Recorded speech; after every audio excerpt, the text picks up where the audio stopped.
তুরস্কের মানববিহীন যুদ্ধবিমান Bayraktar Kizilelma প্রথমবারের মতো গোকদোয়ান এয়ার টু এয়ার ক্ষেপণাস্ত্র ছুঁড়ে জেটচালিত চলন্ত লক্ষ্যবস্তুকে সফলভাবে ভূপাতিত করেছে।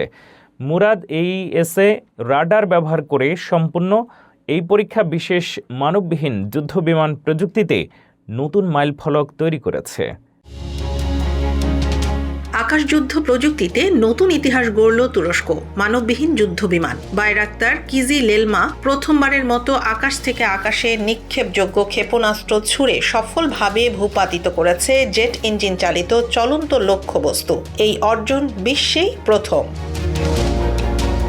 তুরস্কের শীর্ষ ড্রোন নির্মাতা প্রতিষ্ঠান বাইকার জানায়, কিজিলেলমা বিভিআর দূরত্বে গোকদোয়ান ক্ষেপণাস্ত্র নিক্ষেপ করে নিখুঁতভাবে আঘাত এনেছে লক্ষ্যবস্তুতে। এর লক্ষ্য শনাক্ত ও অনুসরণে ব্যবহৃত হয়েছে দেশটির নিজস্ব প্রযুক্তিতে তৈরি মুরাদ এইএসএ রাডার।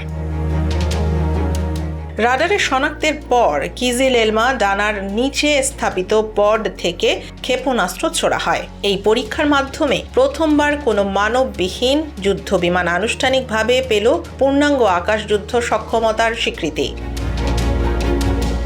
এর আগে কিজিলেলমা F-16 যুদ্ধবিমানের সঙ্গে যৌথ পরীক্ষাও সম্পন্ন করেছে। উন্নত সেন্সর, কম রাডার সিগনেচার আর উচ্চমানের টার্গেটিং সিস্টেমের কারণে ভবিষ্যৎ আকাশযুদ্ধে কিজিলেলমাকে বিবেচনা করা হচ্ছে এক গেম চেঞ্জার প্ল্যাটফর্ম হিসেবে।